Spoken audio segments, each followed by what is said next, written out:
Welcome in to Extreme Talk presented by Cornett Performance. Of course, I'm talking about the guy, Cornett Performance, the guy who runs it, Eli Cornett, former 8-man football player, former college football player. And it's really, really cool. He offers one-on-one and group training, speed and agility training, football and track-focused training. Each athlete or client will have their own personal customized program. It's for ages 10 and up. There's online training sessions that he can do. You can always reach out to him through social media on Instagram. You can shoot him a DM at Cornett Performance. You can shoot him an email, cornettperformance@gmail.com. And you can always book your free in-person or online 30-minute assessment.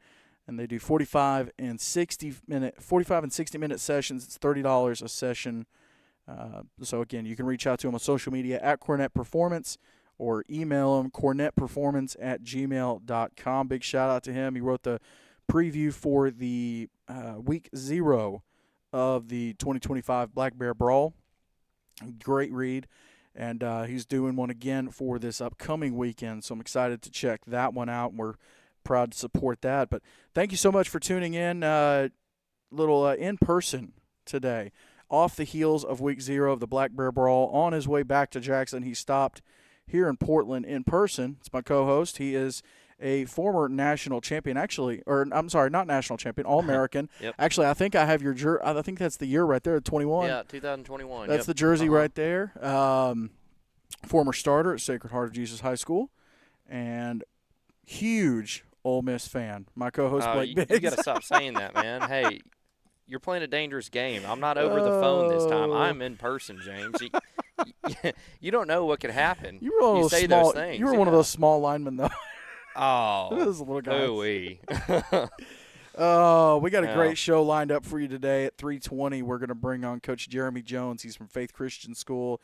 They're in Rocky Mount, North Carolina. They got a game coming up in Gatlinburg this week, Week 1 of the 2025 Black Bear Brawl. They will be taking on the East Central Patriots from Alabama. And at 3:45, we'll have Coach Daniel Sousa. He's from Real Life Christian Academy in Florida. And they kick off their season Friday night. They are also one of our partners with the streaming this year, so you'll be able to catch their games on 8-Man Extreme Florida. But a great show lined up. But we'll start talking about the games that happened this past weekend. And before we get to the Black Bear Brawl, Blake, try saying that 5 times fast. Black Bear Brawl, Blake. See, I can't even do it. I'm good. I'll pass on that. Yeah, I'll save myself the embarrassment. Not a ton of games happening this past weekend. You had, here with Zeke, this is technically our Week 1. So games are happening, but we had 2 on Friday night. You had the Tennessee Tigers at the Chattanooga Patriots. I've got a couple of screws loose, so I actually went to that one before I went to Gatlinburg. Tigers 36-8 win over Chattanooga, and a couple of the new players. Graham Russell got a touchdown. Isaac Warbke 4 or 5 on extra points. So a good night for the Tigers. Chattanooga trying to get a couple, still trying to figure it out a little bit. Second-year program, but there's definitely some bright spots there. Great crowd though, great facility. Playing there at CSLA. And then the other game Friday night, which really shocked a lot of people. Freedom beat the Tennessee Heat in Huntsville to retain the Independence Bowl, but the score was only 28-16, and it shocked a lot of people. And there's some injury stuff going on. I'm not going to get into details, but some stuff going on where, Freedom's having to find themselves, and the Heat are having to find themselves. So very, very interesting score there. And then let me back up, actually. On Thursday, there was a game that I completely forgot to talk about. Actually, Thursday, Friday, and Saturday, there were games in Louisiana. I completely forgot to mention these. Thursday, we had a rematch of the championship game from last year, JPG taking on Acadiana Christian. JPG 46-26 win there. If you haven't gotten a chance to watch that 2024 ACEL championship between those two last year, I highly encourage you to. We should have the Instagram or Facebook post still up. Went to overtime. It was a great game. I think it was a walk-off. It was a walk-off failed 2-point conversion. Yeah, that yeah, that's right. JPG's And it was like an defense. inch short. Yeah, Yeah, I I mean, watched that game. dude, great game. Yeah. I was sitting there like, man, this is good. I was enjoying myself on that one. Yeah. So that was Thursday, JPG over Acadiana. On Friday, First Baptist Christian over Mount Olive Christian, 58-0. So First Baptist 1-0 overall and in division play on the season. And then Southwest Louisiana Homeschool, SWLA, 52-0 over Freedom Life Academy. So ACEL and SEEK kicking off their seasons with division play this week. Most of the conferences will start this upcoming week. We'll talk about that later in the show. But Blake, it's interesting. Week 1 for Tennessee, the conference games, super close, and then you get to Louisiana, a lot of early blowouts. And of course, if I'm not mistaken, I think Mount Olive played last year, but I think Freedom Life Academy first-year program, so a lot of blowouts in Louisiana. Guys trying to kind of find themselves a little bit. It's now if you won, it's tough if you win because you're like, great, I won, big, but what did it actually mean? Like, you got to temper it. Yeah, you still got like 7, 8, even 9 games ahead of your schedule. And honestly, some teams are just filtering themselves out early, out of the playoff, picture, out of the championship picture, even out of the national picture. These early games. I mean, I will also say, teams can rebound. So there are times when early in the season you face a bad blowout. It's hot. It is hot in some of these places like Louisiana. The humidity will kill you. Yeah. And sometimes you're missing players. School hasn't even started yet. Right. That's in next week. And that conference, I think, it's half homeschool, half brick and mortar. Right. Like JPG and Acadiana are brick and mortar. Yeah. And I think I know obviously SWLA, Mount Olive and First Baptist would be brick and mortar. Freedom Life, I think, is homeschool. So about half and half there. Yeah, and sometimes you'll get kids who are like, oh, I didn't even know we had a football team, or like transfers that you don't find out about until when school actually starts, and they're like, hey, I want to play football, or a kid has a change of heart and he's like, yeah, I want to play football, after stalling out all summer. You've never experienced that. Myself or no, with Sacred Heart. Oh, your playing days. No, I'm joking. I have. Yeah. I know. Actually, I heard about a team that played Friday, and it was a brother. His twin brother was playing, and they got to Friday. The game was over, and he was like, "Yeah, I'm a senior. I want to play." Yeah. And so I just signed up after the first game. I mean, sometimes if you get that first game out of the way, sometimes you'll lose kids. Sometimes you'll have kids. So So yesterday, let's get to yesterday before we get to Black Bear Barrel. One more, the Mid-South Christian Football League down in Mississippi, Meridian Homeschool 36-8 over Magnolia Wildcats. So that's a big one for Meridian, and of course their helmet went pretty. It didn't go pretty far, but I think it made it to maybe round 32. Solid. It was solid. Yeah, it was and they're a first-year program. Yeah. Yeah, and they beat the conference champions from last year. Champs. Yeah, defending champs. So that's big. New coach there for Magnolia, but okay, so let's talk about yesterday. We got a couple minutes here before we bring on Coach Jones, but the first game it was rough, and a big update on Demetrius Williams, the kid that went down yesterday. He's just in concussion protocol, so nothing overly serious. So they're going to take him. He'll take it easy, which is great to hear because it was a pretty rough situation. Looking at it from the box, it's like, oh crap. Yeah. I think there was like a 20-minute delay, maybe about 20-minute delay. Yeah. But the first one, big win for Southern Christian. And now kudos to Mississippi for showing up with 10 kids. I think the final number was 11. I think I counted on the sideline after he got carted away and was taken care of by medical personnel. There was 2 subs. So I was impressed, honestly, with I think it was number 19, Langston Young. I think he was 12. 12. I think he was 12. I could be wrong. I think I have the roster right here. Actually. I thought it was 19. I know Coach Young last week was talking about him. I think it was 19 who was all over the place. 12. I do remember 12. 12. Meeks. Yeah, Meeks 12 Meeks was good. Yeah, they don't have a 19 on the roster. Who's which number is Langston? Langston was number 9. Number So 9. Maybe that's he what I'm just added a thinking. 1. Yeah, Yep. maybe that's what I'm thinking. I thought he played fairly Yeah. well given the circumstances. Yeah. I think he's one of those situations where if you put him and no shade at any of the Tornadoes players. I No. think if you put him on another team with a couple guys, I think he's a star. I Yeah. think he's Mhm. really good. It's tough when you're on a team where maybe it's the chemistry. Maybe it's not talent. Maybe it's chemistry. Yeah. Or at times they were trying to get lined up. So Yeah, James. I also go. I'm gonna try and hold my tongue when I say this, but they just didn't look locked in at all. no, I no, remember. In like I'm trying to be careful when I say this, but I think it boils down to just the environment and the culture they have. I remember me, Spence, we're down on the sideline, just trying to get information for the game, and Southern Christian had already done their run out, yeah. and it's five till the game starts, maybe 2 minutes. These guys hadn't had their pads on at How good all. was Southern Christian, by the way? Southern Dude. Christian was good. Southern Christian they looked like a unit out there. They were professional. Yeah. I was very impressed with them.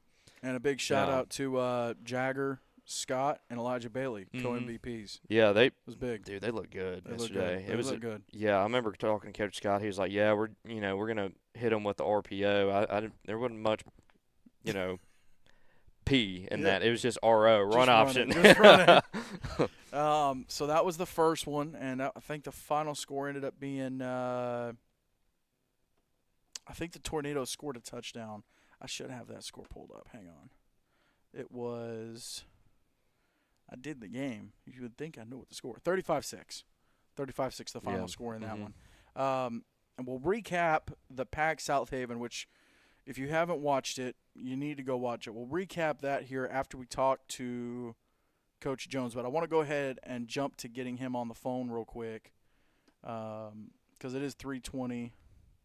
I want to be careful of his time. If I can find his number. Let's see.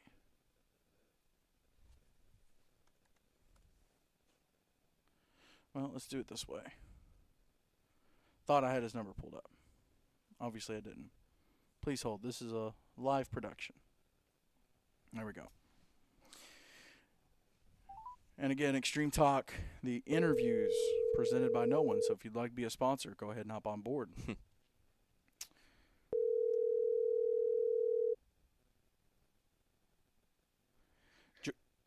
Joining me now is the head coach of Faith Christian School there in North Carolina. They will be taking on the East Central Patriots in the 2025 Black Bear Brawl Week 1 this upcoming Saturday. Coach Jeremy Jones. Coach, I appreciate you joining us. I appreciate you having me. Coach, I'll jump right to it, man. How excited were you guys to find out that you were getting a matchup in the Black Bear Brawl this year, and then to find out that it's a team like East Central who played for their conference championship last year? They've been playing at a high level, and I've been really getting it on. How excited were you to find out, and you and your guys to find out y'all had a matchup? We had seen Cary Christian play a couple years ago, and that kind of got the interest up a little bit. And Parrott Academy went last year, and Coach Beeman had told me what a good time they had and good experience it was. And I think our guys are a little bit eager to play somebody outside of our area, get a little bit more exposure. So they were really excited about that. A couple of guys had gone to Gatlinburg, played in the All-Star game, and come back with positive reviews. So they were all really excited. We're excited to go showcase our program. Well, and like you said, a huge shout out to Rocky Top Sports World and Andrew Capps. The job they do up there, it's top notch. But yeah, I wanna ask you about in terms of going the school, the parents. Like, is it gonna? Are y'all making it into an experience, or how are you guys making it into an experience for the kids and the families? Because obviously it's quite a haul from Rocky Mount to Gatlinburg. So how are you guys approaching that? Yeah. So I talked to Matt Beeman last year after they left, and he said one of his regrets was not taking a little bit more time and making it a little bit more of an experience. I think they kind of went up last year, did their walkthrough, did the opening ceremony, played the game, and then kind of turned around the next day and came home. Normally we take a different retreat for our kids before the season starts or at the very beginning of our season. and get away to camp. So we're kind of trading that for this experience. So we're going to a campground to stay while we're up there, and we're going to be there from from Friday um, through Monday morning. We'll turn around and come home. So yeah, we're making a time where our families can take part in some things with us. The boys get some time away. Kind of treat it as that retreat sort of atmosphere as we're away as a team, build as a team. We'll take a trip to Dollywood on Sunday and Nice, just nice. have some fun while we're away as well.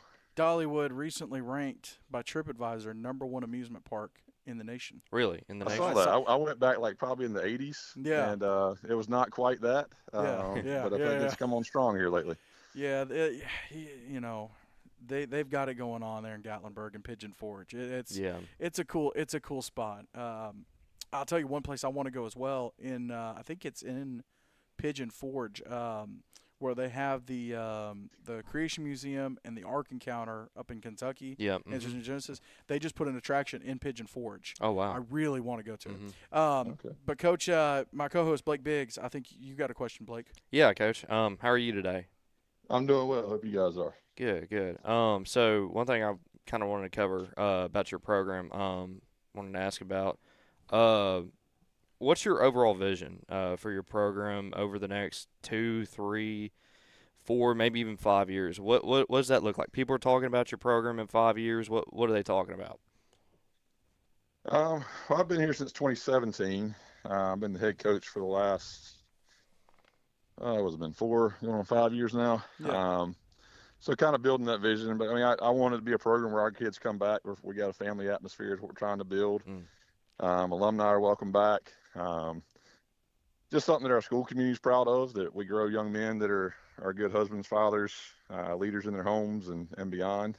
Because a lot of these guys, football doesn't last forever. And some of these guys, a lot of our guys, when they get done here, they'll put the pads up and that'll be over with. So we want to be, come back here and remember lessons they learned on the football field, and just be a place where the guys who come through our program are not your average men. That's one of the things that are in our locker room. We want to not be average men in anything that we do. Um, mm. and so building men that are like that, building men that, people can tell when they've been a part of our program. That does make me curious. In your estimation, Coach, who would be the most famous alum that y'all have in terms of who played football? Uh, in terms of playing football, is going to be probably Shaquille Hardy, who went to Wingate. Oh wow, Shaquille okay, actually yeah, battled a lot of injuries when he got there. But he was a four-time All-State player for here from freshman through senior year. wow, Had a shoulder injury, got in a car accident. So a lot of things set him back in his college career. I think he would have had a much better college career ahead. But we only started our program in 2017, so still a Yeah. fairly young program. But yeah, he's probably had the most success going on to the college level. Coach. I want to get you to talk. I don't think people realize how good North Carolina 8-man is. Everybody talks about Alabama and Georgia and Florida and Tennessee and South Carolina. I don't think people realize how good North Carolina 8-man is. And I mean, we've seen it over the last couple of years with Carey, with Orendle, with JP2, even Wayne. There's some really good and you guys, there's some really good football there in North Carolina. I want to get you to talk about the fact that your season includes so many games against such good opponents. There's not many cupcakes in your schedule, Coach. I want to get you to talk about that a little bit, and weekly, what's the preparation for? Hey, we can't overlook this team. Do you, how does that preparation kind of work? Yeah, it's there's definitely really strong football. And has been. It's just we got a good tradition going back a ways in North Carolina. I think that 8-man hasn't really taken off in this area like it has in some of the other areas. Right, right. But it's been around for a while. A lot of programs are really good and established. I know if you go a little further west of us, and then kind of towards I guess the deep south down in that area, you've got some smaller schools. A lot of them are playing 8-man, and so it's kind of always been seen as a private school league, because our schools are all private schools. Our public schools don't play 8-man. We've got a few that are coming around to it a little bit. Right, right. So I think the fact that we don't compete against public schools in 8-man, sometimes people dismiss that a little bit because public schools are playing something different. We got a lot of schools that'll step out and play public schools in 11-man. John Paul will play some 11-man games. We've played a couple 11-man games in our past. Parrots played some 11-man, um, and we fare very well. So when you see those teams on the schedule, um, that it's, as I tell people, it's real football. Yeah, yeah, It's some people have this kind of mistaken identity about 8-man football. It's real tackling, it's real hitting. There's some real defense and offense going on, yeah, yeah, and some very skilled players, some very good coaches.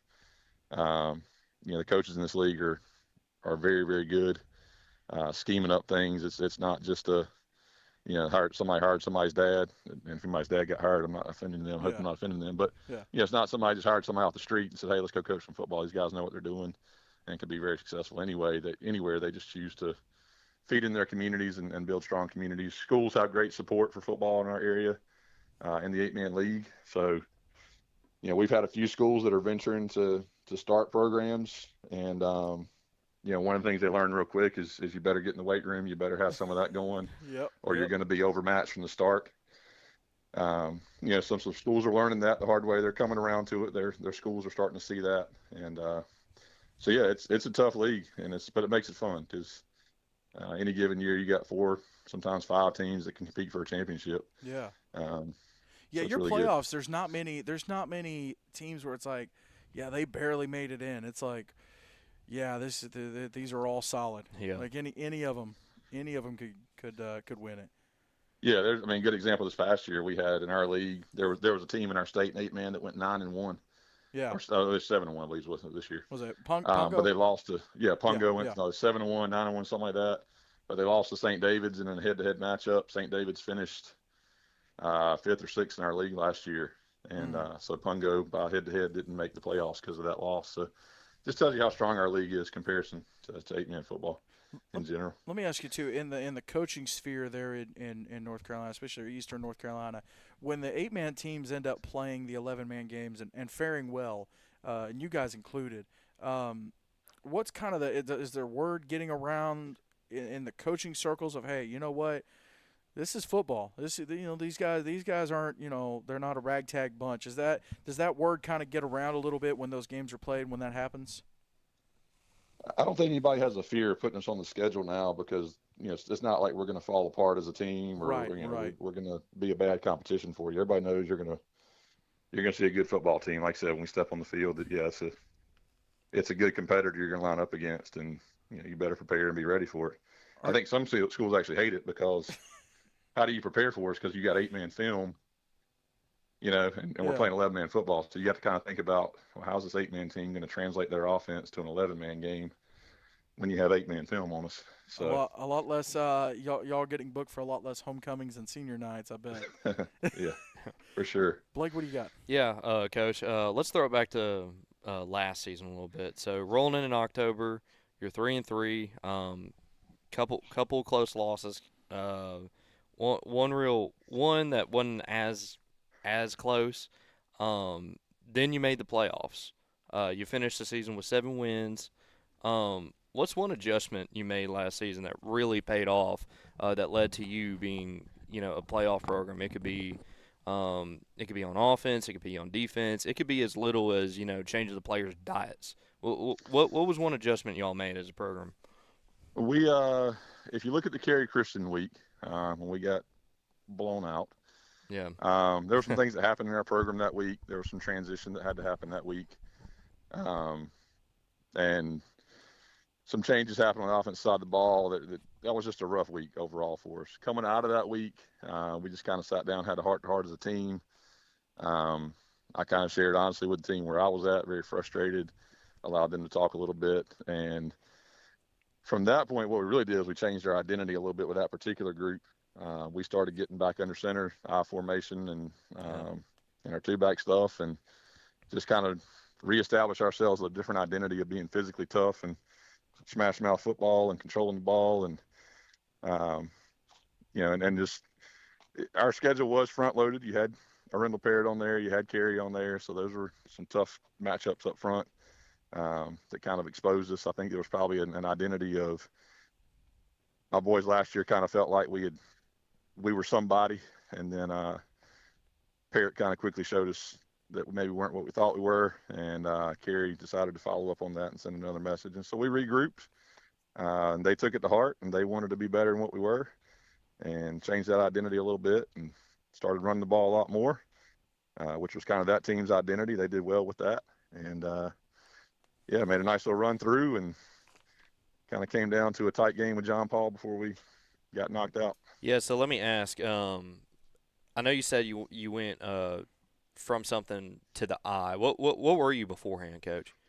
Offense wise. We had a mixture of some spread, maybe not so much spread as just sort of a four-man line with some shotgun zone type stuff that we were mixing in. And then we just, again, looking at personnel and what we were doing, we try to stay multiple anyway, but that was just a year. The group we had was just, they were a smash mouth team and line up and pounded at people. We had the linemen to do it. We had the backs to do it. Had a senior back that went to Gatlinburg there that did really well, and a fullback in front of him with Aiden Tyndall. That was the right personnel to run it with and do it with. And, sometimes just as a coach, find the right fit for your kids. Yeah, okay. Yeah, I guess that's kind of one thing that it's kind of hard to game plan for when, you're scouting a team all year and you're watching their film and, they line up in the spread, they line up in shotgun, quarterbacks, got a friend or two in the backfield. And then, you play him on Friday and he's lined up under center. That's probably throws a loop, huh? Yeah, probably throws a wrench at the defense. So a little bit, a little bit early on there for sure. You mentioning Austin and Aiden is actually perfect segue, Coach, because I wanted to ask you. So you talk about the meeting that you guys had last year and kind of heart to heart and the player sharing. I'm sure some of the leaders spoke up, guys like Aiden and Austin. So you had those leaders last year, but coming into this year, obviously everybody knows about Aiden, but there's other guys like Blade, Vince. There's some other guys that have that stepped up last year. So coming into this year, and of course you guys have the game with East Central Saturday. So who are some guys that we can keep an eye out for? Maybe some of the leaders of the team this year, in your opinion. Aiden's still holding that role on the defensive side. He was a linebacker, and East Central's coach got a chance to coach him in the All-Star game, so that's pretty cool. Yeah. To kind of have a relationship there already, but yeah, I mean, he's still on that side of the ball. Vince Wilson does play both sides for us. It's just Blade's moved to quarterback, and he's done a great job taking that over. 60%. I mean, there's a lot of different names: Paxton Vick, Landon Williams. I mean, you could go through a lot of different names on the team. Of just kind of they go out and work together well. Is there anybody that surprised you from going from last year to this year that kind of took that next step in terms of workouts or practices or just leadership? Is there anybody that kind of surprised you? We knew with some of the young guys we had that they were playing behind some seniors that were just waiting for their turn. One of the guys you'll see a lot from will be Paxton Vick on the field. He's a kid that's going to take a big step forward this year just because opportunity is going to be in front of him. He's always had the potential. Our linemen have grown up quite a bit. Hayden Williams done a great job of anchoring our offensive line. So yeah, there's several guys. Everybody's really kind of taking a different approach this year. Our seniors were kind of dominant last year with what they did, and we had a few guys with Aiden and Vince and a couple others that sort of played roles, but I think everybody's looking forward to kind of filling a role this year and doing something. We got to put it out there. You'll see when we get there Saturday, we got a 14-man varsity roster. We got a few freshmen that'll dress up with us. So it's really everybody's had to take a step forward and just, own a role and contribute in some way.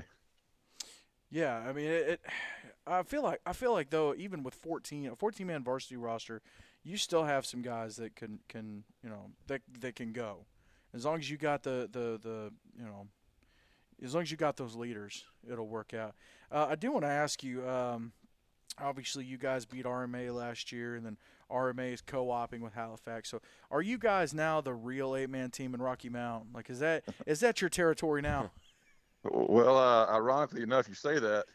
RMA's actually had to bow out of 8-man football. They've had to fall out of the co-op altogether too. Really? I didn't know. So we are that. legitimately the 8-man football team of Rocky Mount. You've claimed Rocky Mount. There you go. Absolutely. There is no competition now.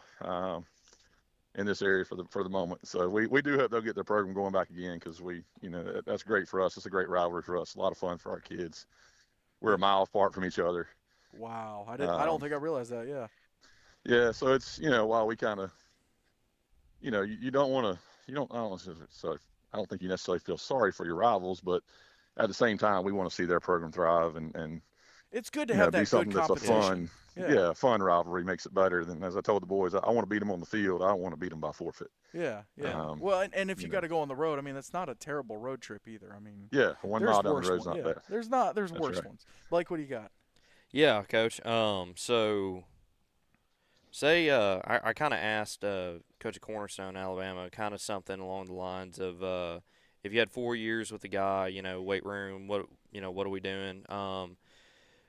Let's switch it up a little bit. So let's say you got a guy fresh out of college or wherever he's coming from. Maybe he's a parent, maybe he's a volunteer, whatever. Um, he's wanting to be a coach. What's the first thing you'd say to him when he joins your program? As in wanting to come in and coach on the staff, or Yeah, well, Or maybe his goal is to be a head coach one day. yeah, maybe be a head coach, just a Yeah. coach. Yeah, first of all, make sure it's really what you want to do.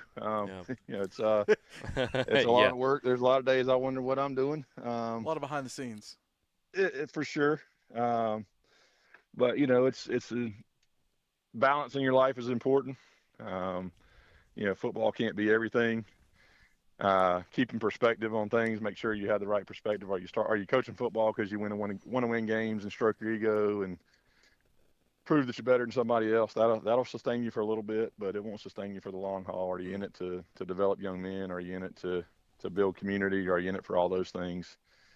Um, and then the biggest thing I tell my guys is just go get all the knowledge you can get. So we had several guys go with me this year.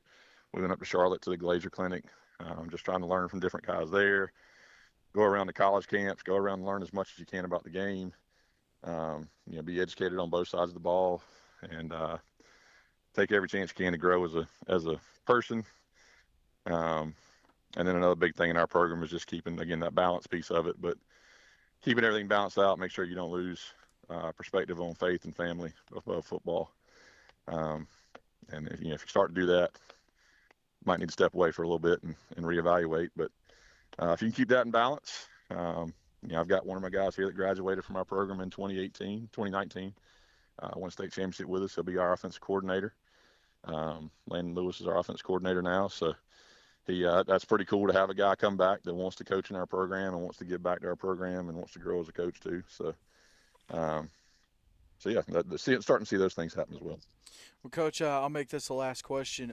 As you guys get ready for Saturday, obviously you kind of have an advantage. I feel like that some of the other teams don't. You guys are already in Eastern time, so when you're traveling, you don't lose that hour going to Gatlinburg, kind of like East Central will. But in terms of prepping for a 10 a.m. kickoff, what are some of the things you guys are doing to get ready for that? And then what is do you know what game day looks like a little bit, or are we playing it by ear? Well, what I'd love to do is be able to do a few more morning practices, but just with the coaching staff, I've got a lot of guys that are community coaches. They've got other jobs, so they can't be here in the morning Right. as much. So I can't, I don't want to sacrifice, the coaching aspect of it just to try to fit that in. So, but I mean, the plan is basically just to get up there Friday afternoon, do our walkthrough Friday afternoon, try to get a good night's sleep in Friday night, and then Saturday just kind of back everything up to where we need to start, probably a little bit earlier to get us moving a little bit earlier than usual, just because they do have to wake up and get moving. That's not necessarily their usual plan. Yeah. So, but yeah, we'll get up there. Try to get as good a night's sleep we can Friday. Try to get them up as early as we can without sacrificing that sleep for Saturday morning. I don't know. We'll see what a 10 a.m. kickoff looks like. That's a wild card for us for sure. It's a college kickoff almost. Gotta get them in bed earlier. No Gatlinburg. No going out on the town Friday night, Coach. Yeah, that's where all our stuff is coming after. So, but I do kind of look forward to it though, because we can get the game in, and then you got Saturday afternoon that you can kind of play a little bit and have some fun after the game's over with, and as opposed to getting up there Friday and then having Saturday you really can't do much because you got a game to prep for Saturday Right. night. So Right. it'll Well, be interesting. It'll be a different experience, but East Central's got to do the same thing, so right. it'll Right. balance out. Well, I know I said last question. I think Blake has one more, Coach. Yeah. Okay. So kind of like going off what you just said, talking about game prep. What does that look like? Walk us through it for the As game. far For as for East Central or for that Yeah, kick? for East Central. Gotcha. Sorry for Well, East without Central and giving away your Gatlinburg, yeah. game plan. Without, giving away we don't game want plan. you to like throw your playbook out. Walk us through Right. walk us through game day. through game day, Yeah. we'll get up that morning. We usually try to get there. We'll probably get there. Try to get there by 8 a.m. Get into the stadium and get ourselves dressed and get out on the field, and at least try to be on the field by about 8:30 and sort of do as much.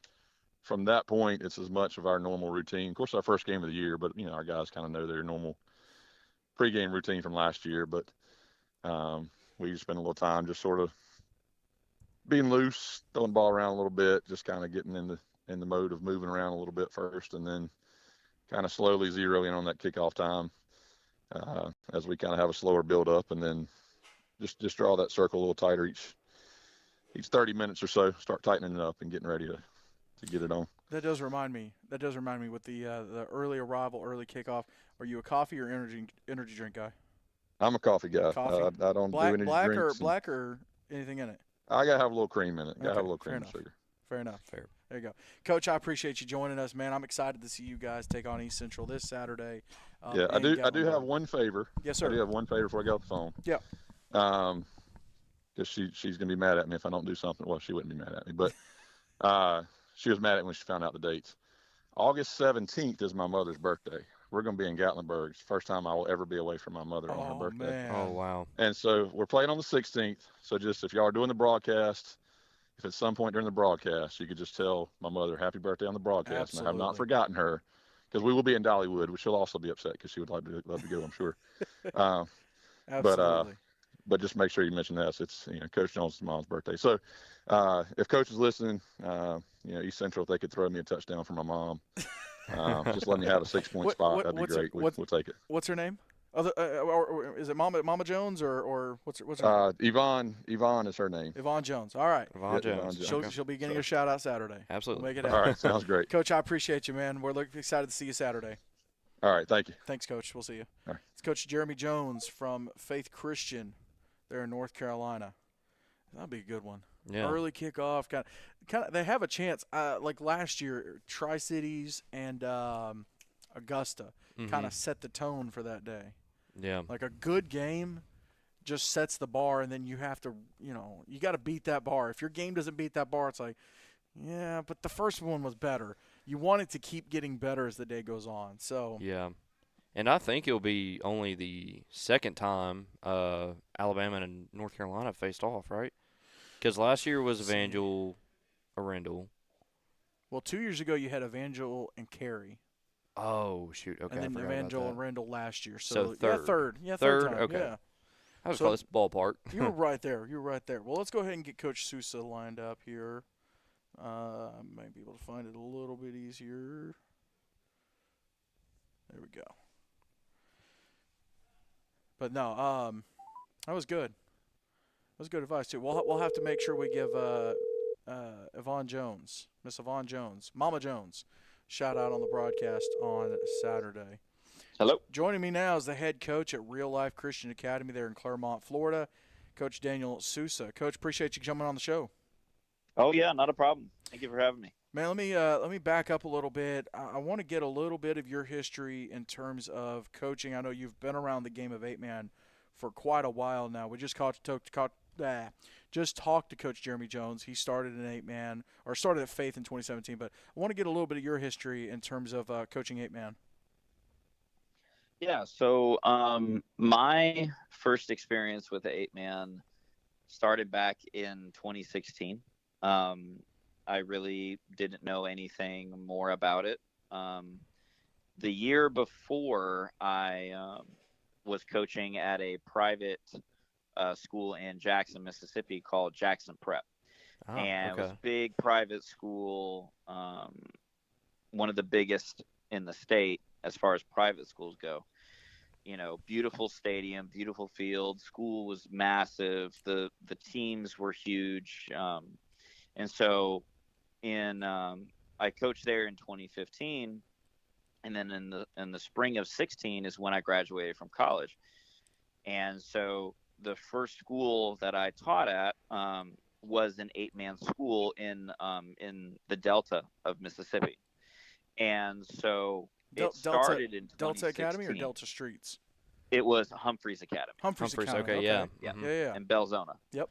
Yep. And so having kind of that, going from a big private school kind of on top of the world to an 8-man school in the middle of catfish country was two different worlds. Yeah. The Delta is just a different world in general. It's like it definitely is. It's like you walk past the Yazoo River, you're set back 50 years. Oh yeah, I mean there's that one bridge. So it's funny you mentioned that because I was Humphreys Academy. I coached at Manchester, which is in Yazoo City. Yeah. I was at a couple different schools in that area, but I mean, you leave Yazoo City and you go over that big bridge, and you I think it's the Big Black River, or I think it's the Big Black River. You go over, and you're in the middle of it looks like you went back in time. So I got to ask, you said you were at Manchester. Were you there the same time? I think his name's Kincaid Dent. Yes, you were? So Kincaid. Yeah. So from what I remember, Kincaid left the year before I got there. Oh, okay. He ended up going to Jackson Academy. Yep. And there was this big kind of debacle over, because I remember hearing the bits and pieces of it, was whatever reason he left Jackson Academy. So the MSAIS has restrictions on transfer rules. So basically the way it works is, once you hit 9th grade year, if you request to transfer to another school, you have to sit out a year, one. But within that year, you have to have shown physical proof that you have moved to a new home closer to the new school you're planning to attend. And without warning, the league office can send a representative to the original address and essentially look to see if it looks like anybody is still living there. And if they find evidence of people still living there, then the transfer is invalid and you're deemed ineligible. Yeah. And from what I understand, he left Manchester and went to Jackson Academy, and there was some conversation of how in which that kind of occurred. But no, I was there. I was there when they had when Coach Dendy was there, when his son, his two sons were there. His youngest, Dylan, was in 9th grade. But no, I was there in 2017. Okay. Kind of the year after that happened. Yeah, and so for those who don't know, Dent later on went and signed with, God forbid I say this, the Ole Miss Rebels, and he's actually playing for UT Martin right now, James. Is he really? Okay. Yeah, he's playing for UT, and he's starting, is Yeah. what I'm hearing. So Okay. yeah, that's kind of and that's my area of the world, and same with Mississippi. Like Current I'm Mississippi State student. yeah, like so. I'm right in that. So I gotta ask, what's the biggest? Like, you can go into extreme detail, but what is the biggest difference between MAIS and SSAA? Is Sunshine State, right? State, yeah. Okay, Sunshine State. So I would probably say well, first off, I was in the MAIS for 8 years. Yeah. So I was at Humphreys, I was at Manchester. I went as far south as Rebel Academy, which is a school that no longer exists. I was as far north as schools like West Memphis and Tunica. Okay. Yeah. So I've been around there. In my time of being there, and in the short time I've kind of been here, and I still talk to coaching friends back home who they kind of ask me the same question, what's the difference? And if I had to kind of boil it down, I would say, I mean, as well as I do, if you're from there, football in Mississippi is God. Yeah. And it doesn't really matter what level it is. the passion for it, the community support behind it. If it's Friday night football, it doesn't matter what size school you're at, the town shuts down. Yep. Right. Yep. Everybody's at that game. And if you're having a good year, everybody's behind you. If you make bad decisions, people are going to let you know about it. You kind of feel the weight of your decisions all the way through the week, whether they're good or they're bad. Kids have a hunger to want to be good, to excel, especially in football. They're brought up and raised that, you play for your hometown school. Football is it. You're kind of thrust into it from an early age. And so you get, kind of once they hit high school, it's all about football. Boys are playing it. Usually if you're not playing football, it's kind of considered strange, Yeah. Whereas in Florida, the difference I see, it reminds me a lot more, honestly. So I'm originally from California, and I played my high school time there, and it reminds me a lot more of California, honestly, Really? in a way, because in California, when I was playing in high school, we never had to drive more than 30-45 minutes to play a district game. Yeah. Within our district. In Mississippi, you may have to drive 2.5 hours. Yep. Because there's more school saturation, you have more kids. Byproduct of having more kids, there's more population, there are more schools within distance range. And so one of the things I found in Florida that's different is you don't have as much it's us versus them type mentality in the schools. You have a rival, or quote unquote rivals, but you don't have that, like, oh, we don't like those. We don't like, it's like a different world, that school and that school, Yeah. You also, from what I see in Florida, is more kids are encouraged to do other sports and not football, which I'm a huge fan of. Yeah. I'm a huge fan of. Yes. And I'm for that too. I mean, I don't believe in specialization. I know, like, that's kind of what's pushed on kids a lot nowadays.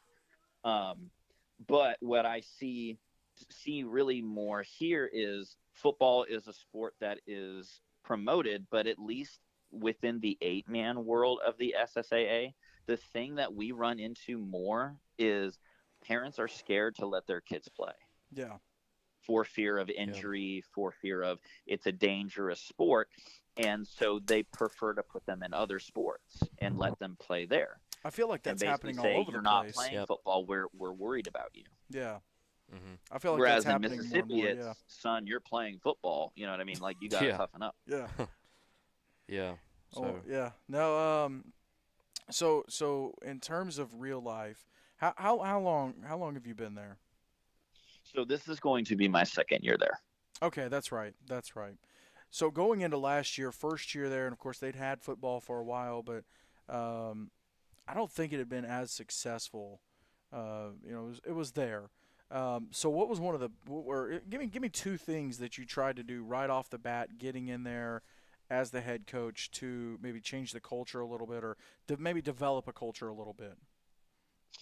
Well, one of the things, and it's something I carried with me from Mississippi to the first school I coached at here in Florida at Oasis, was just kind of that Southern mentality of, like, this is football. You're going to be tough.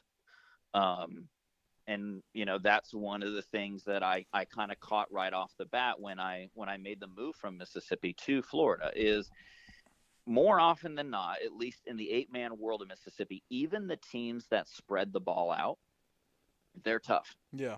Like, they are snot-nosed. They play hard. They go after the whistle. They're big, they're strong, they're fast. They kind of have the whole package, and then they have the bad attitude to go with it. You know what I mean? Yep. Because it's encouraged. When I initially kind of did my film review of some of the schools here, not that I didn't see some of it, but what I saw more was I saw more schools that kind of wanted to spread the ball out. They wanted to throw it all over the place.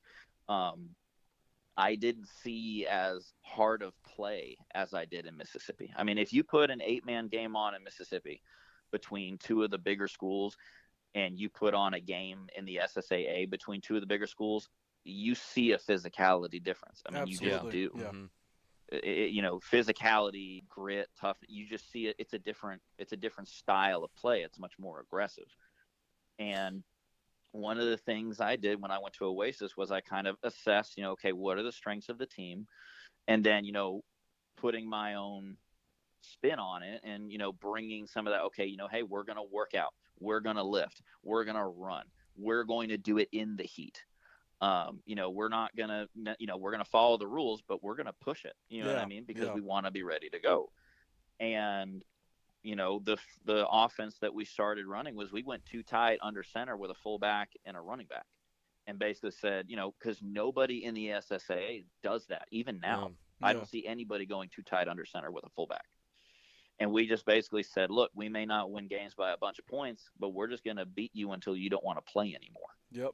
And we're just going to beat the daylight out of you and just be physical. And Oasis up to that point had some success, but it wasn't kind of overly successful. And my first 2 years there, we had back-to-back winning seasons, which was the first time they had done that in like 15, 20 years. Yeah. And it wasn't revolutionizing anything about the school. It was just instilling in the players, like, look, when we go into games, yes, we want to win, but the way we want to win is by making the other team not want to play anymore. Yep. And that's the mentality. And so for me, coming into real life, it was kind of the same thing. I learned some things from Oasis as far as, offensive systems, defensive systems, how to organize practice and make it more efficient. What were some things that worked in the past? What were some things that didn't? How do we adjust? But keeping that same, mentality of we're going to play physical. We're going to be kind of a pro style offense. And I think it showed up. I mean, my last year at Oasis and my first year at Real Life, we had two different kind of runners, coming from two different styles of offense before, and I had 1,000-yard rusher in both years at two different schools. Yeah. I mean, and so it's when you kind of see the evidence, you're like, okay, the system is kind of working. How do we refine it? How do we just kind of keep it going in the right direction? Sometimes you don't need to change anything. You know what I mean? And I feel like sometimes as coaches, we can kind of look at our success and say, oh, I have to change this and I have to do that. And sometimes you don't.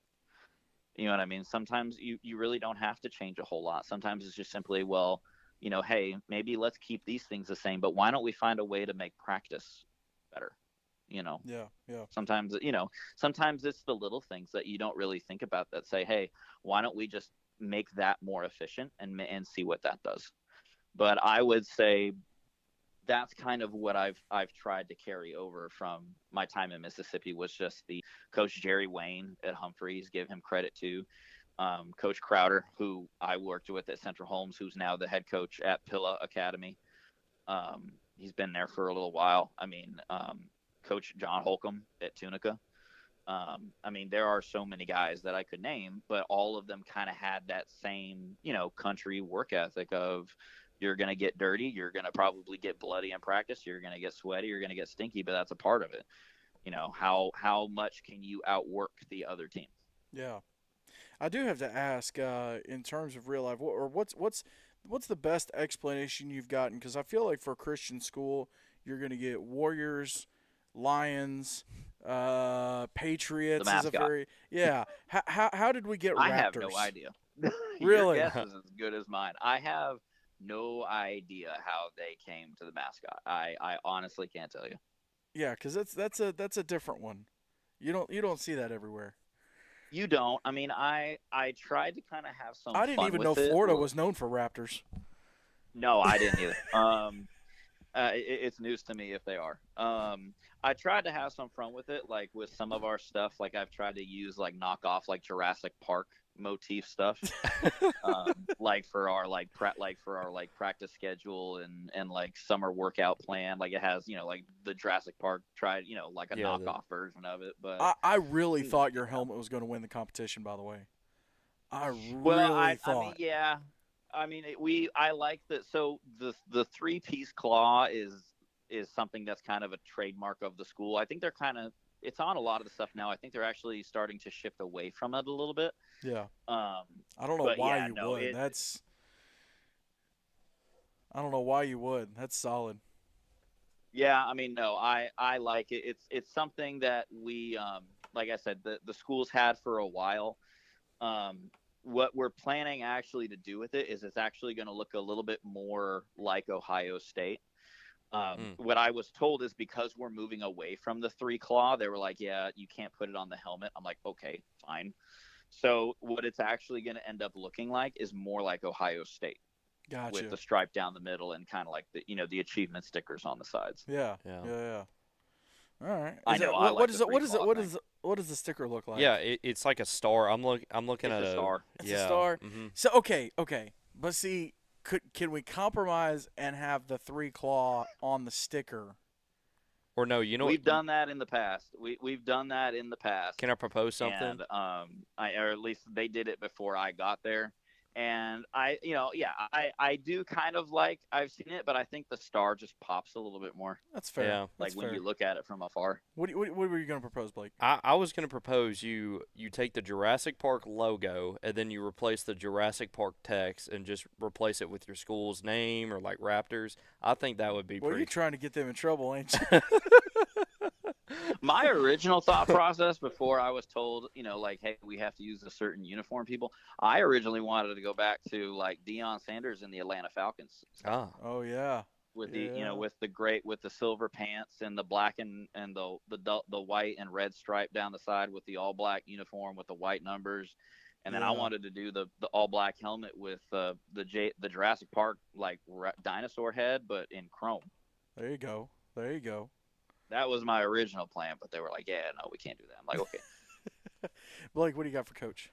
yeah. So okay, remind me again. You said you played in California, but you never did. coached did you? No, Okay. I played high school, played some junior college, and then I moved to Mississippi to play Division III at Mississippi College in 2013. Okay, yeah. Yeah. And they yeah. actually don't have a program anymore. They shut it down. No, they Yeah. cut it, and Yeah. me and some buds kind of have like some conspiracy, like why conspiracy theories as to what happened and all that. Yeah, that was kind of out of left field, but Did y'all go yeah. buy any? Did y'all go buy any of the gear? So I didn't get the chance. I think some of my friends may have. I have a plaque that was kind of let go of. It was given up for grabs essentially. Yeah. But it's one of the like the original backyard brawl plaques between MC and Millsaps. There you go. There you go. Anyways, go ahead. So Blake. that's something. Sorry. yeah, no. So I know, like, you kind of talked about, like, the change from Florida, the change from Mississippi to Florida, excuse me. I know, like, Mississippi, like, I've seen it myself. I've played against MAIS, excuse me. They keep changing it. Yeah, it's one thing after another. It's the Mississippi, Louisiana, Arkansas Conference. Yeah, and one Yeah. from Tennessee, but Yeah. The Mid besi- South and yeah. SAIS, I Yeah. think it is now. yeah, whatever league they want to call themselves at this point. So I understand. Like, I've seen it firsthand. They love to run the ball down the throat. They don't really pass a lot. And they don't really make gutsy calls. So let's focus on your team. Let's focus on your season, your past coaching history even. What's a time where you made a gutsy call in a big game that paid off? Oh man. I would say going back to fall 2020, what was that? 21, Tunica Academy. Our last regular game of the season against Marvel. Okay. Yep. We were playing Marvel Academy, and we were essentially driving. Well, I actually have two. We were driving for their side. If we won the game, we were going to go to playoffs. And I remember there was like a crucial fourth down in like the late third, early fourth quarter. And I called the timeout because at first I wasn't sure if the play was going to work. And basically what we had called was we had put our stud wide receiver out to the right side, And understand, in Mississippi, the field dimensions are different. They don't follow a mandated field regulation. Yeah, it's just regular. So That's we how it were is. That's playing how it on a is here. full-size 11-man field. That's how it is here in Tennessee. Yeah. We don't regulate the field size. Yeah. Now in Florida, they kind of do. It's not so much length; it's width. It has to be 8-man width. Right. Um, But you also have I had. but you also have, I think, mostly, if I'm not mistaken, I don't think there's any homeschool 8-man teams in Florida, right? It's all brick and mortar. I'm sorry. Say that again. I said I don't think there's any homeschool 8-man teams in Florida though. I think it's all brick and mortar. Yeah, no, there aren't any true homeschool 8-man teams. So I feel like in that case they would have to rent their field, which it might be harder to get that 80. So with a brick and mortar, Well, you there can have are your some field. schools here that are brick and mortar that rent their own field. Oh, really? Not Okay. all okay. schools. Fair enough. Yeah. So usually, like, there's one school that we play that rents a youth field, like a community youth field, and the basically what they do is they just run a string at the bottom of the numbers, Really? and that's it. Yeah.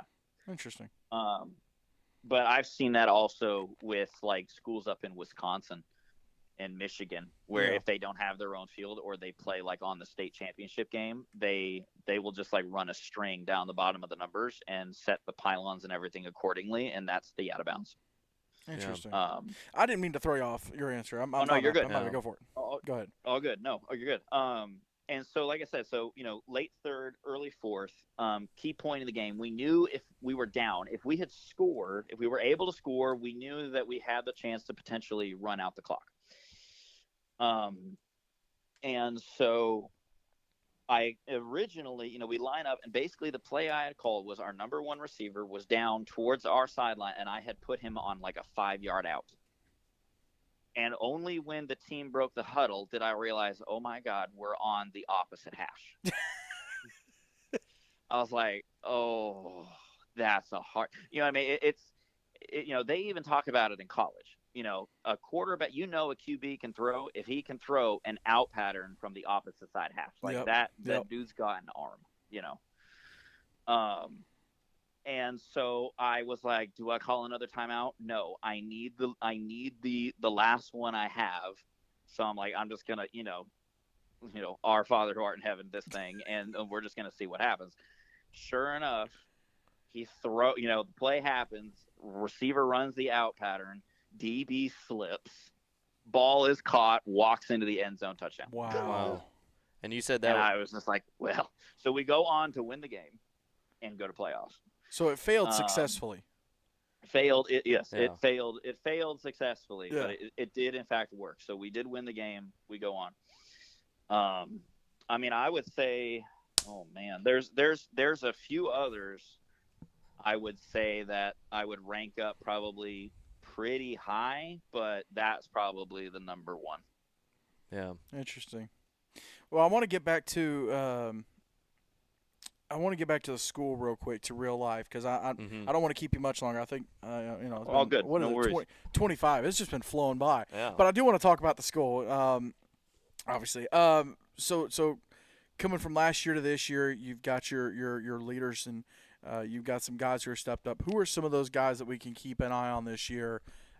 Maybe they stepped up during workouts or training camp, or even as the season gets into it. Who are some of those guys that we can look for?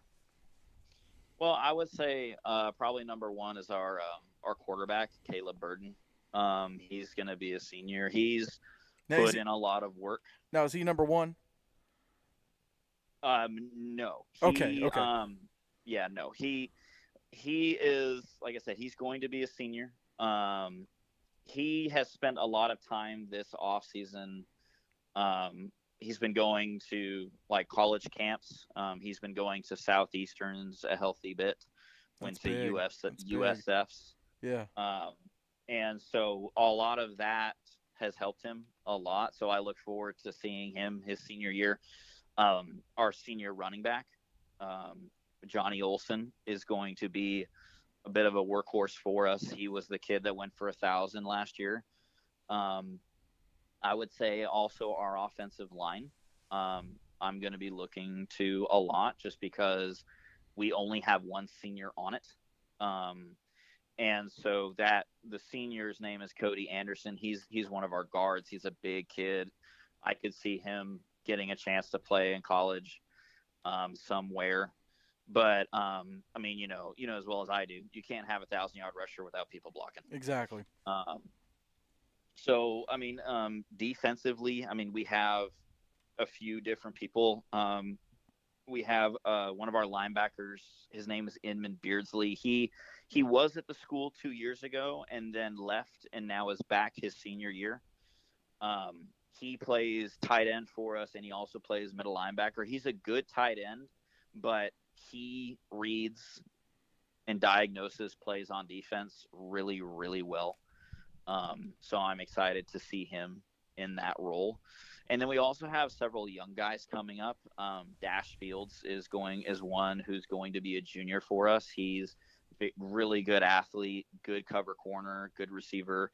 Another one, Noah Durkee. I mean, we have Jace Greer. We have so many people, so many kids that I think could step up and be really big pieces. And that's one of the things that I try to pride myself on, especially coming from the air raid roots and stuff that I have, is we try to get everybody. I mean, if you study the air raid, kind of the mantra is get the ball to people in space who can score. Yep. And it doesn't matter who they are. It doesn't matter where they are. So we don't necessarily try to target one person all the time. We try to spread it out and bring people in for certain routes, for certain plays, different people. So, there will probably be some stat leaders here and there, but don't be surprised, if you see the season and you go on Max Reps and you see kind of our yardage breakdown per game and you see multiple people with some sort of catch, some sort of yards, whether it's rushing, catching, or passing. There's nothing wrong with that. I feel like it makes the team a little bit harder to scout because you're like, I can't just key in on these 2 or 3 guys. I got to watch for everybody. And the other thing, and like I said with it, is we're a little bit of a unicorn here in what we do. We're a pro style offense.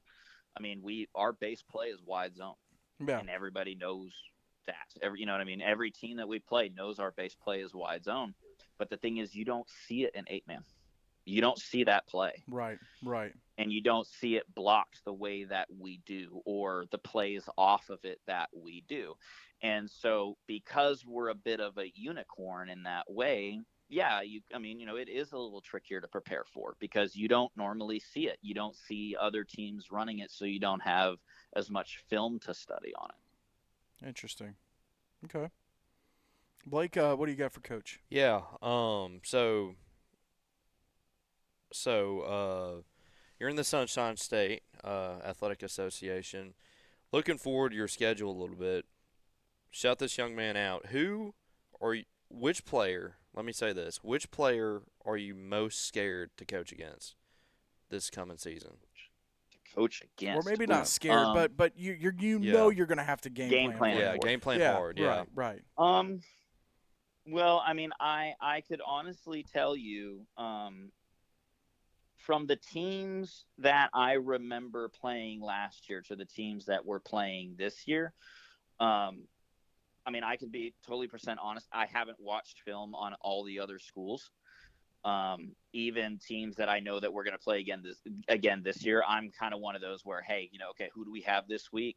Yeah, I'm watching them. I'm not looking at anybody else until this week's over. Yeah, fair but enough. Going off of memory, I would say, looking at our schedule, I would definitely say, some of the schools that are just popping off my head right now, Hernando Christian Academy has a really good running back. Yep. We played them last year in our first game, and he was in 9th grade at the time, and he's a horse. Wow. The kid can go. Yeah.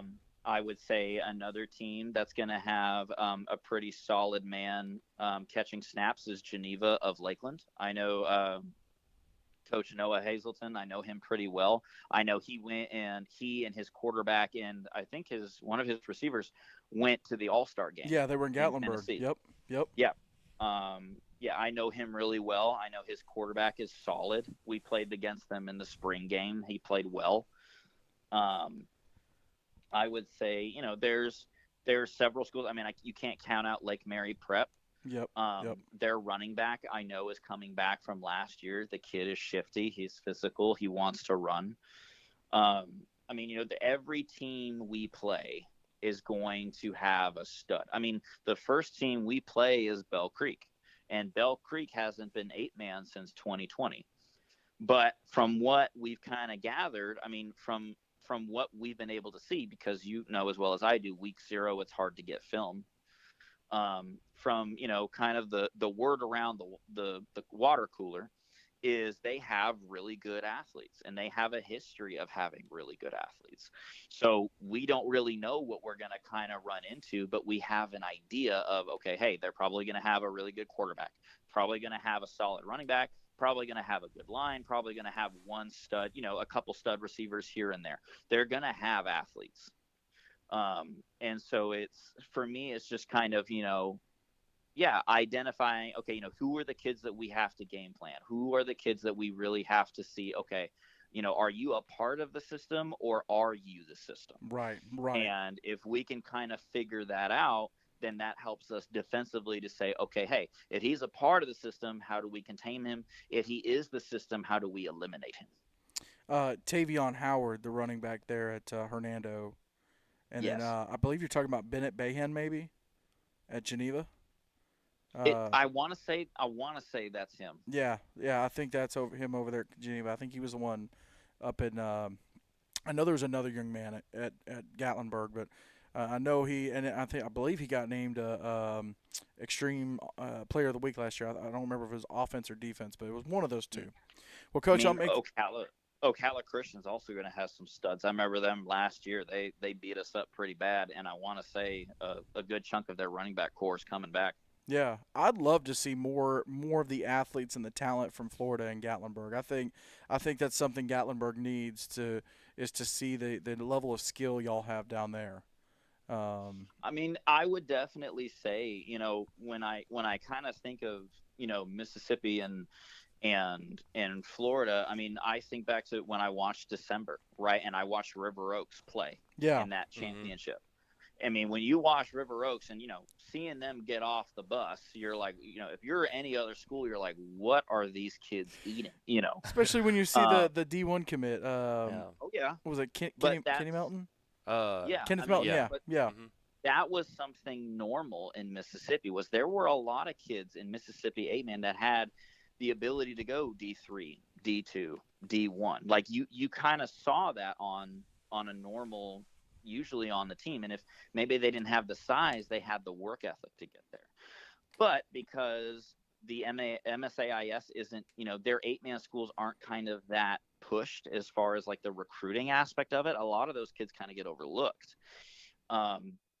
But like the point I was trying to get to is, is the 8-man kids from Mississippi, what you'll normally see is you will see big, strong, and tough, and they will be more on the physical side. They will want to hit you. They're talented as all get out. They kind of have the whole package. In Florida, I think the kids that we produce more here in 8-man are your more speed athlete. Yeah. You know what I mean? The speed, the agility, the quickness. You're going to see more wide receivers, more quarterbacks come out of Florida. I think more in the 8-man world, more corner safety types. I think your defensive line, like if I were picking my secondary, if I was coaching defense, my secondary would be from Florida. My defensive line would be from Mississippi. That's interesting. Yeah. Yeah, I've noticed that the kids that were able to go to that have been to Gatlinburg, they're all in the last couple of years. Yeah. Well, just the physicality that they bring. I mean, it's next level. Kenneth Boston is the young man from River Oaks that went to Ole Miss, and then Kenny Melton was a lineman from Calhoun Academy that was in Gatlinburg last year. Right, both of them fantastic players. That's why it threw me off. Both Kenneth, just wrong last name.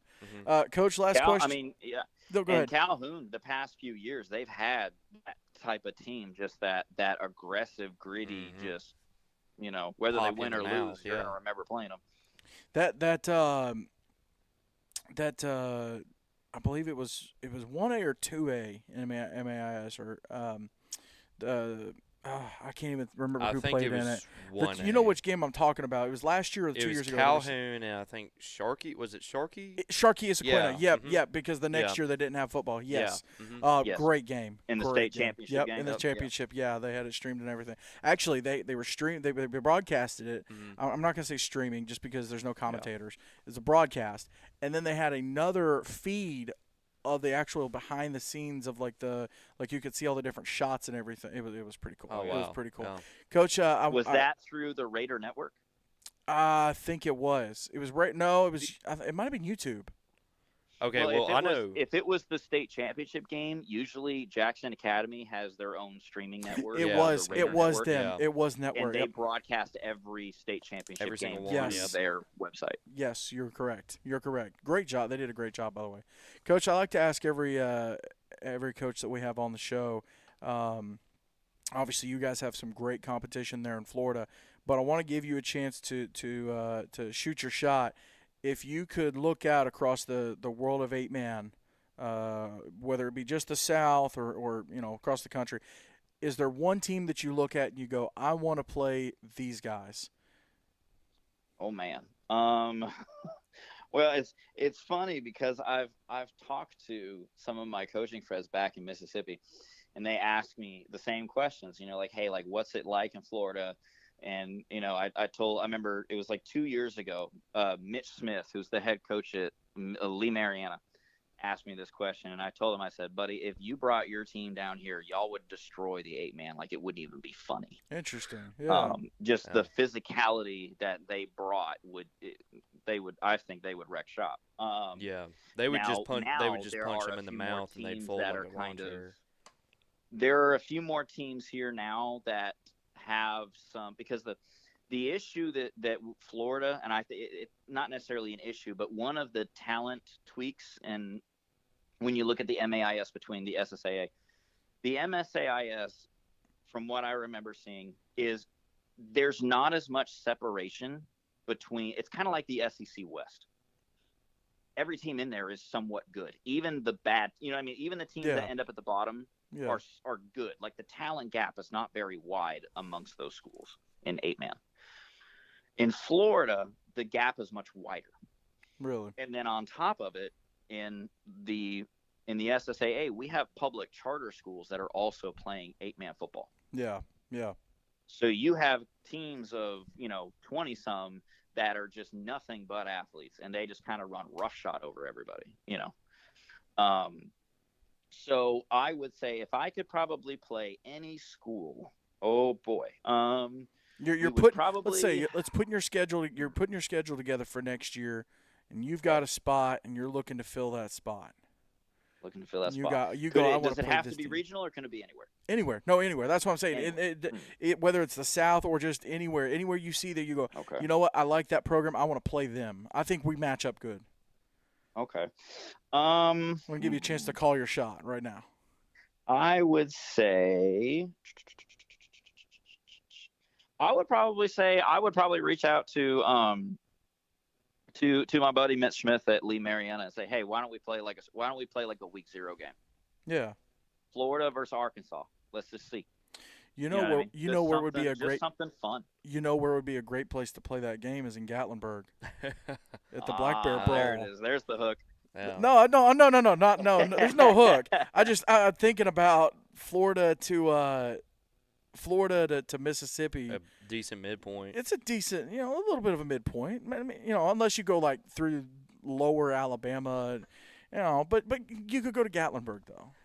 Just say you're paid off by Andrew. I'm not just paid say by you're Andrew. paid off. I swear I'm not paid by Andrew. Halfway, I would think halfway would almost be Mobile. Mobile, yeah. Mobile. Yeah, Gulf Shores, yeah. There you go. Or It's actually funny. We happen to have Coach on the other. No, I'm just kidding. Coach, I appreciate you coming on the show, man. I'm excited to have y'all streaming with us this year on 8-Man Extreme Florida. To see your games on there, even if it's not live streaming right off the bat, just to see the level of football you guys have there in Florida, and make it super visible. I'm excited about that. I'm looking forward to it, and looking forward to seeing what you guys do with your season this year. Well, we appreciate it. With that Florida streaming, I mean, One of the things I am going to do, we're going to stream a couple of our home games this year. I also plan to reach out to some of the other SSAA 8-man guys and say, look, hey, do you have any games that you guys are planning to stream? Or, we have some schools, when they record their films to trade, they do it, they film it like a stream where it's just all one clip. That's perfect. And that's perfect. I've reached out to guys, say, hey, look, if you want, we'll give me your games. We'll put them on there. Yeah. So you guys get some publicity. People can see you play and can ask and inquire, and we can kind of get this thing growing. Because to me, RLCA is the pilot for the channel, but it's 8-man Florida. So to me, exactly.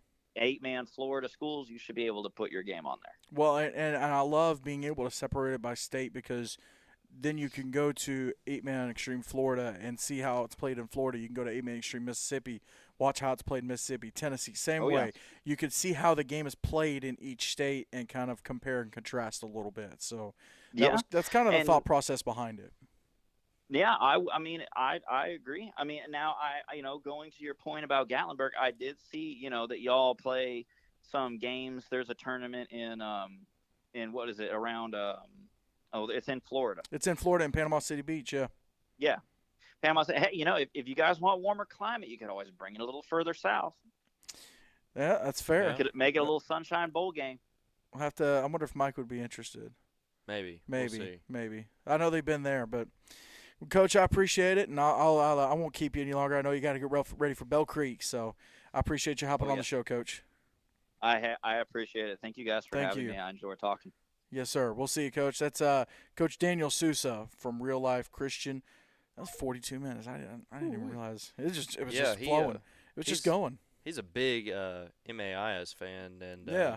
I mean, I got to play against an MAIS school, and I mean, he kind of described it like pretty on point. Your team is trying to play. If you're not an MAIS school, it's pretty much walking into a boxing match, and the other team is bare knuckling you, and you got you got bunny rabbit, like plush bunny rabbits taped to your hands. It's like Welcome to the Jungle. Yeah, it's walk in and you just hear dun dun dun dun dun dun dun dun dun dun dun dun dun.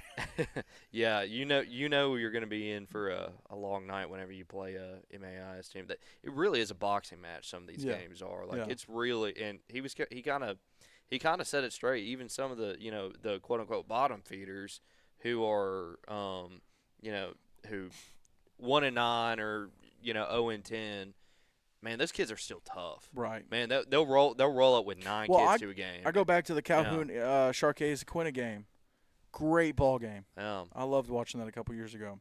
Well, real quick, I do want to talk about a big thank you to Coach Sousa for coming on the show, Coach Jones for coming on the show. I do want to talk about real quick before we preview this upcoming weekend. I do want to talk about yesterday's South Haven Pack game. Yeah. Easily that was a great way to kick off the season. Yeah, it was fantastic. Like it really set the tone. For those who haven't watched, I'm not going to spoil it. You need to go watch it. It's on our main channel here, Avian Extreme. Incredible ending, by the way. Great ending. Mm-hmm. But basically, there was a 18-point comeback that started with 5 minutes left in the second quarter. Yeah. And over the course of the rest of the second quarter and the third quarter, the comeback happened, and then they traded shots back and forth. Mm-hmm. And Pack just happened to get the last shot. And then South Haven tried, and the drive kind of fell apart. So not going to spoil it, but you need to go watch the game. It's fantastic. Yeah, fantastic. But talking a little bit about this upcoming weekend, not just the Black Bear Brawl games, but just overall in the world of 8-man. Now, AISA does not start yet. SIFA, they have their 2 teams playing in Gatlinburg this week. So I'm going to start in Louisiana real quick. On Thursday, you have Acadiana Christian and First Baptist Christian. So Acadiana looking for their first win. And I believe they were 2-0 against First Baptist last year. JPG is, let's see, it says varsity opponent, but I know they have some new teams down there. It does not spell out who the varsity opponent is. And then Mount Olive Christian and Freedom Life are playing, both looking for their first win. On Saturday, North Shore Vultures, they haven't played yet. They're taking on SWLA, Southwest Louisiana Homeschool, who is 1-0 on the season. So ACEL, I think they play home and home too. So there's not a lot of outside play with them. Very, just taking on each other and hammering each other. On Friday night, let's jump to Alabama because I don't think MAIS has started yet. I think they start next week. And then we'll talk about Mid-South Christian Football League in a second. Ezekiel Academy and Stewart County going to the ACSC on Friday night. They play. Hunter Wilson, his first game back as a head coach since, 2022 was the last year he coached. Stewart County coming out of Georgia. And then East Central and Evangel are playing on Saturday. We'll talk about that in a second. CFA, Blake, they've got some game. The CFA West. Yeah. CFA West. They've got a couple of games coming up. Cornerstone Christian and Trinity Christian, not a division game. Trinity, an independent team. Tabernacle is on the road at Riverside Christian here in Tennessee, in Fayetteville. I believe Riverside went to Tabernacle last year, I think. I'll have to double-check that, but I think they went to Tabernacle last year. And then Jacksonville Christian, they are on the road in Talladega. It's not very far for them, but they're going down to Alabama School for the Deaf. Mm-hmm. And will that be an 8-man game? It is an 8-man game. Yep. Alabama. I think Alabama's playing mostly 8. I think they're playing 6 when they play some of the teams who are playing 6. And so Mississippi, Alabama, and Tennessee are playing 8 when they're not in conference, correct? Mississippi, Tennessee. Schools for the Deaf. Yes. Yeah. Mm-hmm. Yes. Yeah. They're playing. Sorry. Well, no, Tennessee's all 6.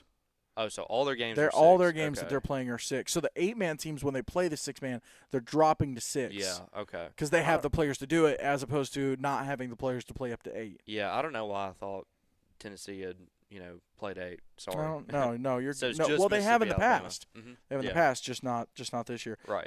Riverside did not play Tabernacle, so first time matchup there. They don't have to go very far for that one, but that's the CFA. Those are the 3 games happening on Saturday. Again, Cornerstone, Trinity, Tabernacle, Riverside, and Jacksonville, Alabama School for the Deaf. So 3 non-conference games. Let's go to the SEEC. And there's 6 games involving Sikh teams this weekend. Once I get it pulled up. There we go. So the Heat are playing on Saturday in Gatlinburg. The Tigers are playing on Saturday in Gatlinburg. We'll talk about those in a second. Riverside and Tabernacle, we talked about that. Here's a big one. Chattanooga Patriots and Christian Community at Christian Community. That's a big one. CCS has not played yet. Chat with the loss to the Tigers. South Haven Christian, they're on the road at Tri-Cities. So 2 weeks in a row in East Tennessee for South Haven. Yeah. Going to Gatlinburg and going to Blountville. And that one's on Friday, right? That is on Friday. Yeah. Yep. So quick turnaround. Yeah, it's on Friday. And then Freedom Cowboys, they are hosting hosting Lancaster Christian. So Lancaster has not played a game this year yet, and Tri-Cities has not played a game yet. Freedom coming off the win against the Tennessee Heat on Friday night. Mid-South Christian Football League, there it is. So you had Meridian beating Magnolia. And then this Saturday, there's 2 games. Magnolia Wildcats, they are taking on the Southeastern Homeschool Warriors, first-year program down there. And then the Pine Belt Spartans, they're actually taking on the Faith Explorers. So 2 conference games there in the Mid-South Christian Football League in Mississippi. Florida is starting up this weekend. Of course, talk to Coach Sousa there. On Thursday, you've got Babcock High School, I think it's high school, taking on Boca Raton Christian. Actually, I don't think Babcock is 8-man.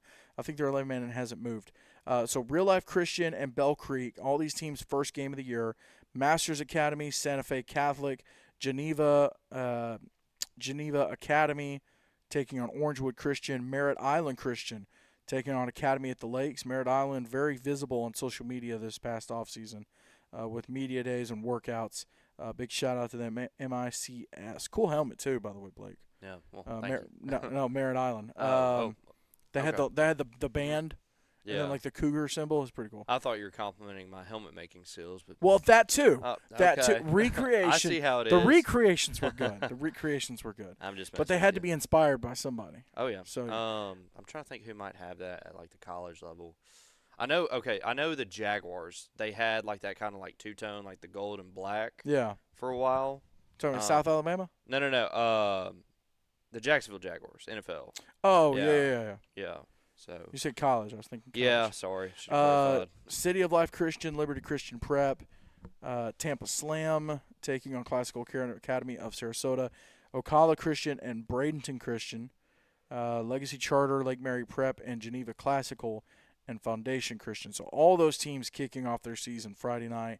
I'm excited to see 8-man in Florida get started. Yeah. Virginia is not starting until next week. So we'll talk about them next week. In terms of Arkansas, we got – nope, that's next week. They start next week. Let's see. North Carolina, they do start up this upcoming weekend. I think Wayne's 11-man. So St. David's and Life Christian, that is Friday night. And then on Saturday, you got the two teams playing in Gatlinburg. Let me make sure I didn't miss anybody. Heartland starts next week.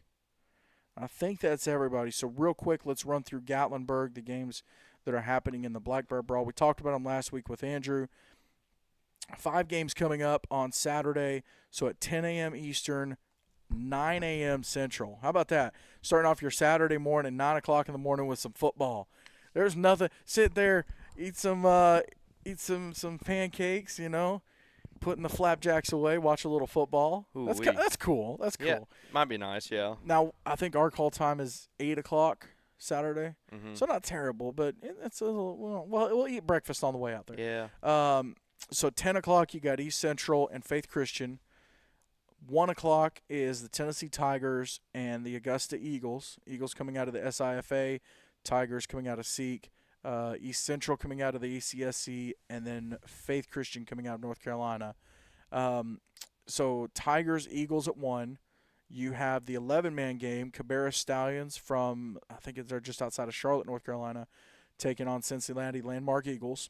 And then also at 4, you'll have Tennessee Heat taking on American Sports Prep, the ASP Americans, a prep school prep program out of Tuscaloosa, Alabama. Mm-hmm. So you'll be able to watch that game actually on 8-Man Extreme Tennessee. We're going to stream that on the tablet. James, I think you're forgetting something. What? You're 0-1 right now. Yeah. You're on the hook, buddy. You know what, though?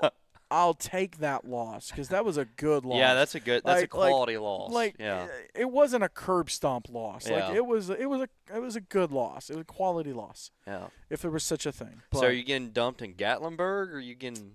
I don't know. I guess it depends on when I see Coach Yeomans, the SIFA commissioner. I have a wager with him, or I had a wager. Well, I still have a wager, but if one of the conferences goes 0-2. Then the winning conference's commissioner gets to dump ice water on the losers, the losing commissioner, and then on social media, the winning commissioner or the losing conference has to post a congratulations. So right now I'm 0-1. A lot riding on the Tigers. I might have to shave this little facial hair, suit up for the Tigers Saturday. If y'all or see you just me, dye it blue. If y'all see, well, I'm saying if I shave it, I got a baby face. So I could pass as a high schooler. I could pass as a big high school lineman. Yeah. So if I disappear about 12 o'clock Saturday, don't ask questions. Yeah. If a new kid pops up, if let's see, what would it be? I could go by the name Santiago Charles. Sames Janin. What? Sames Janin. Oh, Sames Janin. Yeah. Santiago Charles. That'd be a good alias. But anyway, so that game is at 1, and then you get the Heat ASP game at 4, and then we got the rematch of Angelo Rendell. Did you watch that one from last year? I commentated it. Was that you commentating? Yeah. I've slept since then. Yeah, I thought that's when me and Spencer were making fun of Tim Smith for wearing a hoodie on the. That's right. in That's August. right. That's right. So that the rematch coming up Saturday night at 7. That's like the main event, 7 Eastern. That's like the main event of the whole thing. So I'm excited to call all those games and broadcast. I think I'm calling the 11-man game. I think that's the only one I'm calling. But excited to broadcast those. We had a great crew yesterday. Of course, Spencer Tomset, Blake was there. I was there. Brendan Daniels helping out. Drew Williamson, Charlie Serafin, and Lee Baldwin. Yeah. I don't think I missed anybody. Lee, Drew. Charlie, Drew. I said Lee, Charlie, okay. Drew, Spencer, me, you, Brennan. Yeah, we had 7. Okay. So great crew this yesterday doing the games up in Gatlinburg. It was weird to leave while it was light too. Yeah, that was a little strange. I know they tried.